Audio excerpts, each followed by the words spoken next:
Кадырман кыргызстандыктар, баарыңыздарды кирип келе жаткан 2025 жаңы жылыңыздар менен чын дилимден өзүмдүн жана министрликтин атынан куттуктайм. Өтүп жаткан 24-жыл мамлекетибиздеги өнүгүүнүн бардык чөйрөсүндө Кыргызстан үчүн, ошондой эле ар бир жараныбыз үчүн маанилүү окуяларга мол болду. Анын ичинде жаратылыш ресурстары, экология жана техникалык көзөмөл министрлиги дагы көп ийгиликке жетишти.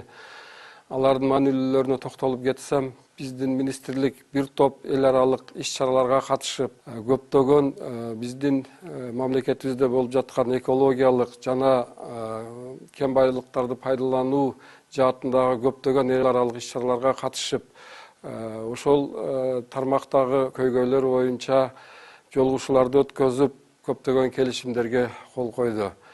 Баарыңыздарга белгилүү болгондой, быйылкы жылы геология тармагын өнүктүрүү максатында 1 миллиард сом каражат бөлүнүп, алар материалдык техникалык өнүктүрүү боюнча көптөгөн иш-чаралар өттү. Маанилүүлөрдүн бири болуп, бул Кыргызстандын Бириккен Улуттар уюмунун климаттын өзгөрүшү боюнча 29 конференциясына биздин урматтуу президентибиз Садыр Нуркожоевичтин дагы катышуусу менен коштолуп, климаттын өзгөрүшүндөгү бүгүнкү болуп жаткан көптөгөн көйгөйлүү маселелер талкууга алынып, биздин Кыргызстандын климаттык саясат боюнча иш-чаралары өттү.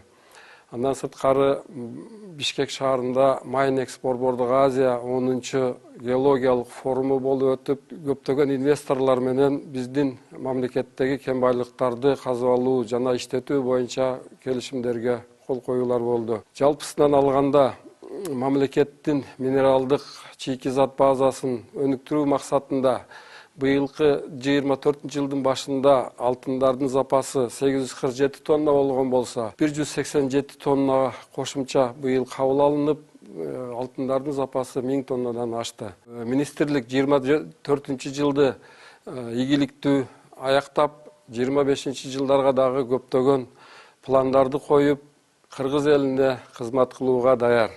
Жаңы 25-жыл кайратман элибиз жана эгемен мамлекетибиз үчүн тынчтыктын, элдердин биримдигинин, сүйүктүү өлкөбүздүн гүлдөп өсүүсүнүн жылы болсун. Баарыңыздарды жаңы жылыңыздар менен куттуктайм.